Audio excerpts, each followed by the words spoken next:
37 days into this conflict, and what once looked like a limited escalation is now something far more complicated. It didn't start like this. At the beginning, these were targeted strikes, carefully planned, limited in scope. But now, those limits are fading. Every day, new strikes are being reported, new locations are being targeted, and new responses are being launched. According to the latest developments, the United States and Israel have continued their attacks inside Iran. These are not random strikes, they are focused, targeting military-related sites, strategic infrastructure, and locations believed to be linked to Iran's operational capabilities.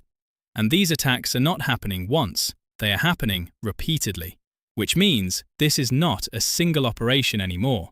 This is a sustained campaign. But at the same time, Iran is not staying silent. Iran has been responding.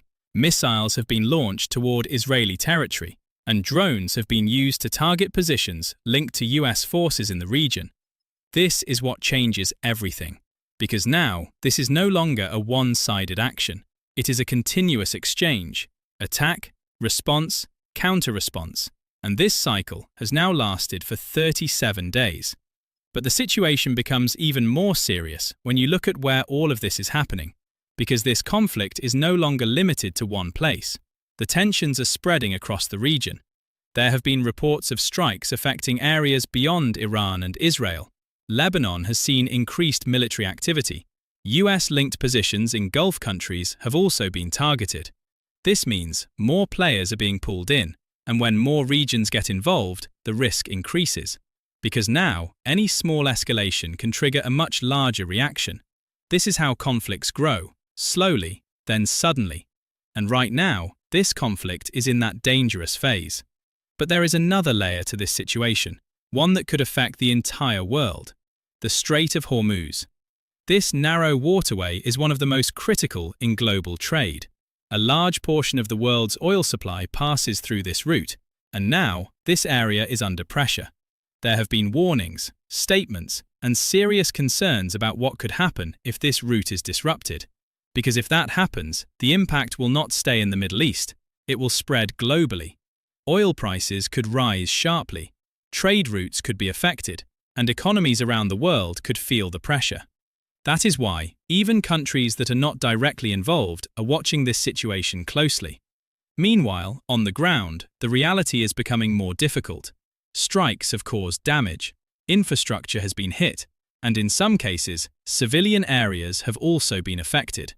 This is the part that often gets less attention, because behind every strike, there are consequences, not just military, but human, and those consequences are growing with each passing day. At the same time, military tensions remain high. There have been incidents involving aircraft, operations to recover personnel, and claims from both sides about damage inflicted on the other. All of this shows one thing: this conflict is active, ongoing, and far from stable. And despite all of this, there is still no clear sign that it is about to stop.